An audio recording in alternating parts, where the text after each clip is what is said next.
Hello, welcome to Isasnora Snores by Carol L. Paur, published by Black Rose Writing. Here we take snippets from the book and bring them to life. Last time, we met Horace as he brought Lovell's aunt and uncle for a visit from Egypt. It appeared as if Humple planned to eat them all, but instead, the dragon was curious about all the new visitors. Eventually, Humple Dumple, King Lovell, Horace, and Zeynep became good friends to not only Isasnora, but also to each other. Horace began teaching math and astronomy to Isasnora.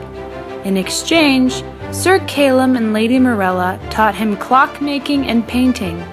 Humple Dumple and Lovell learned too, and they were all often seen painting pictures. It was a happy time for Isasnora. But things do not always remain happy. What happens to all the friends? Do they stay in the forest? Are there more surprise visitors? What else does Isasnora learn? I guess you'll have to read the book to find out. I'm Elizabeth Paur, your narrator.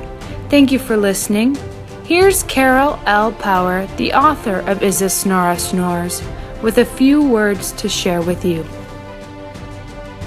Hello everyone! Thank you for listening to these little snippets of Isasnora Snores. I hope you enjoyed them. Putting them together has been the highlight of my summer.